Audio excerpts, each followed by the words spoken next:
Hello guys, welcome back to the channel and I hope आप सब लोग काफी ज्यादा अच्छे होंगे। दोस्तों रिसेंटली निसान ने अनाउंस करा है कि they are coming up with 2 new cars, जिसमें से एक होने वाली है एसयूवी और दूसरी होने वाली है एमपीवी। अब दोस्तों कंपनीज अक्सर कार्स लाती रहती है, पर भैया इस बार जो कार्स आने वाली हैं, इनकी जो एसयूवी है वो कम्पीट करने वाली है क्रेटा को, क्योंकि वो बेस्ड है डस्टर के ऊपर। क्या बात कर रहे हैं?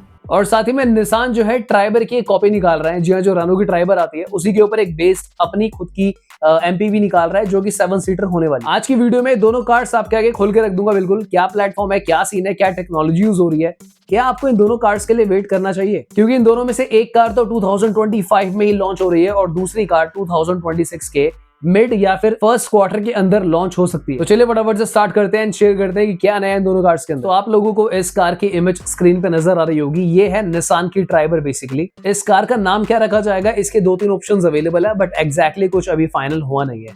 इसके जो इंटीरियर्स होंगे, मैं थोड़ा सुन के हैरान हुआ कि ये निसान मैग्नाइट के ऊपर बेस्ड होंगे।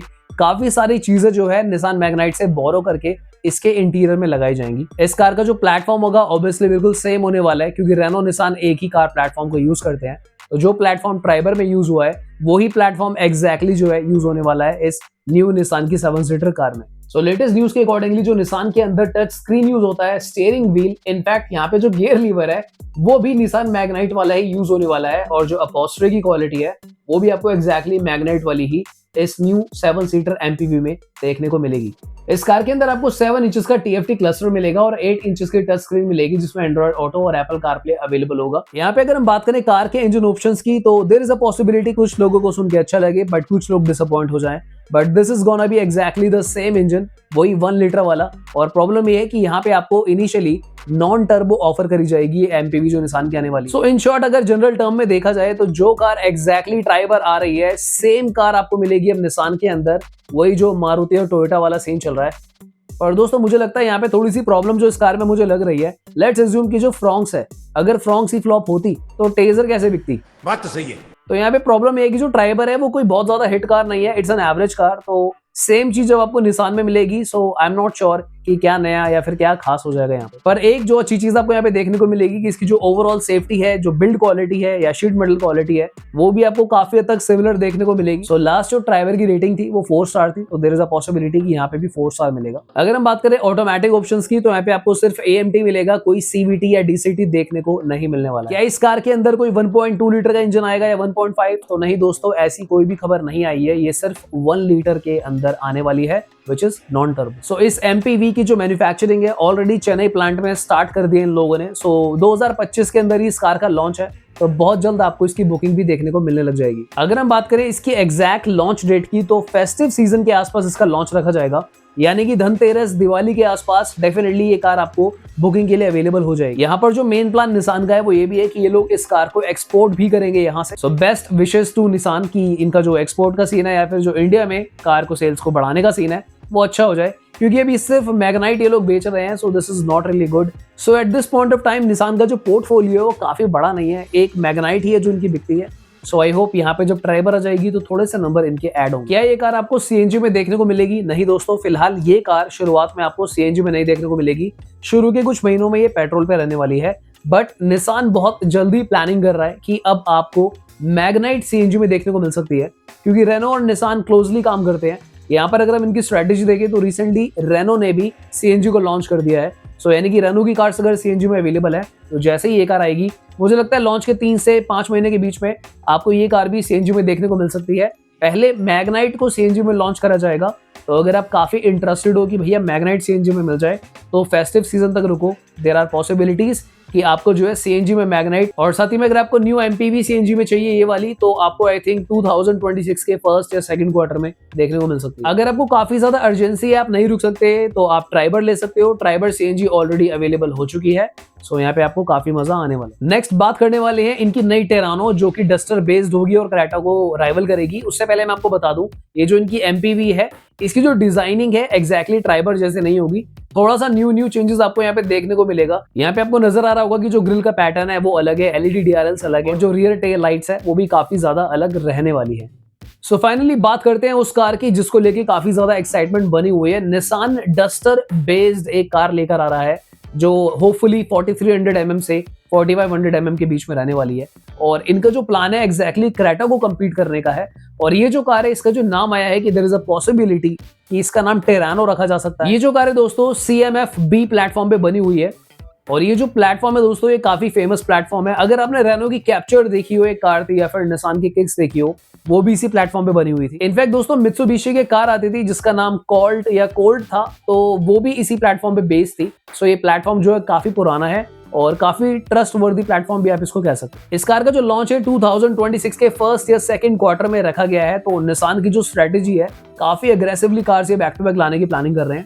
इनफैक्ट निसान मैग्नाइट EV आने की भी बात हो रही है, उसकी डिटेल्स मेरे पास जल्द आ जाएंगी, वो मैं जल्दी आपसे शेयर करूंगा। इसकी मैन्युफैक्चरिंग भी इनके चेन्नई प्लांट में स्टार्ट हो चुकी है जहां पे निसान रेनो की कार्स मिलके मैन्युफैक्चर होती है। तो सेम स्ट्रेटेजी है जो ये MPV को लेके कर रहे हैं कि इसको भी इंडिया में बनाएंगे, बेचेंगे और एक्सपोर्ट भी करेंगे।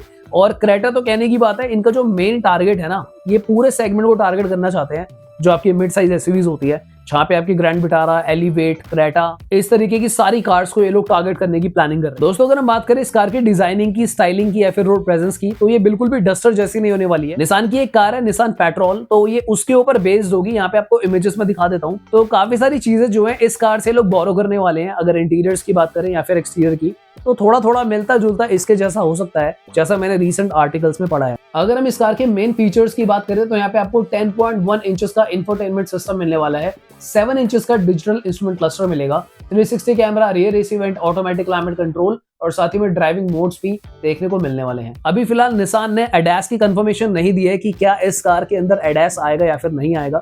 सो मुझे लगता है कि शायद वो लोग ADAS ना लेकर आए यहाँ पे। मुझे लगता है दोस्तों कि अगर उन लोगों को ADAS को इंट्रोड्यूस करना होता तो सबसे पहले एज अ की फीचर ADAS को आगे लाते हो। दोस्तों यहाँ पे सबसे मजेदार चीज जो इस कार में आपको देखने को मिलेगी, which is a 1.3 litre turbo engine. ये जो इंजन है दोस्तों 154 HP एंड 250 न्यूटन मीटर का टॉर्क आपको जनरेट करके देगा। So this is gonna be a hello amazing engine. अगर हम गियर बॉक्स की बात करें तो यहाँ पे आपको 7 स्पीड ड्यूल क्लच ट्रांसमिशन, साथ ही में आपको मैनुअल वेरिएंट देखने को मिलने वाला है।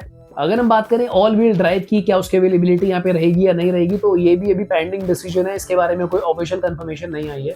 सो इनिशियली ये जो कार है 5 सीटर ऑप्शंस में अवेलेबल होगी और 2026 का एंड होते होते इसका 7 सीटर वर्जन भी मार्केट में आ जाएगा। सो यार देखो, एक चीज तो मुझे काफी कंफर्म यहाँ पे नजर आ रही है, क्रेटा ग्रैंड विटारा का तो मुझे नहीं पता कि क्या ये उन्हें बीट कर पाएगी या नहीं कर पाएगी, पर कई सारी ऐसी कार्स है जो मार्केट में अवेलेबल है, ये कार पक्का उनको खा जाएगी, जिसके अंदर C3 Aircross, Basalt, in fact there is a strong possibility कि होंडा एलिवेट की मार्केट को भी ये आराम से टारगेट करेगी। और काफी सारे लोग जो क्रेटा टर्बो ले रहे थे, यहाँ पे 1.3 लीटर टर्बो पेट्रोल इंजन की तरफ अट्रैक्ट हो सकते हैं। हालांकि क्रेटा के अंदर ऑलरेडी 1.5 लीटर टर्बो इंजन आता है। So there is a strong possibility कि जो विटारा वाले लोग हैं वो कट जाएं, पर विटारा वाले क्यों कटेंगे, वो तो ले ही इसलिए रहे हैं क्योंकि उनको माइलेज ज्यादा चाहिए और रीसेल ज्यादा चाहिए। तो साला ये दुख का खत्म नहीं होता बे। सो लॉन्ग स्टोरी शॉर्ट, जैसे मैंने कुछ कार्स के नाम गिनाए जहां पे आपकी Basalt, Aircross, Honda Elevate, in fact Tata Curvv, so ये 3-4 कार के ऑप्शन ही है जहां पर ये कार इनको मेनली टारगेट करेगी। अगर ये कार अच्छा करती है, सक्सेस रेशियो थोड़ा सा अच्छा आता है, so yes there is a possibility इस कार की सेल्स बढ़ जाए। हालांकि दोस्तों अगर मैं अपना पर्सनल ओपिनियन दूं यहाँ पे, तो दोनों कार्स में मुझे एक मेन प्रॉब्लम नजर आ रही है। एक तो जो ट्राइबर है, ऑलरेडी सेम ही कार निकालना बिना किसी चेंजेस के does not make any sense. या तो उसके अंदर 1.2 लीटर इंजन डालते या फिर 1.5 लीटर इंजन डालते, कुछ नहीं है। अभी जो न्यू कार आ रही है यहाँ पर इनको एक NA इंजन का ऑप्शन देना चाहिए था। अभी जो टिरानो है 1.3 लीटर का टर्बो इंजन तो दे रही है, बट जैसे मैंने आपको समझाया कि मार्केट में क्या चल रहा है, विटारा वो ले रहा है जिसको चाहिए भैया एक overall value for money package. जिसको ज्यादा पावर चाहिए वो क्रेटा का टर्बो पेट्रोल ले लेगा। तो यहाँ पर ना कुछ प्लेसमेंट सेट नहीं हो पा रहा है, बट स्टिल लेट्स सी कि आने वाले दिनों में क्या होता है। मुझे काफी खुशी है कि रेनो और निसान काफी एफर्ट्स डाल रहे हैं। अब यार देखो, कुछ कंपनीज का हमारे देश में रहना बहुत जरूरी है, वरना तो फिर 3-4 कंपनीज की मोनोपोली हो जाएगी और जैसे प्राइसेस बढ़ रहे हैं बढ़ते ही चले जाएंगे। बात तो सही है। सो आई डेफिनेटली वांट कि भैया ये नई नई चीजें लेकर आए, पर अगर साथ में NA इंजन्स भी तो डाल देते तो बिल्कुल मजा ही आ जाता।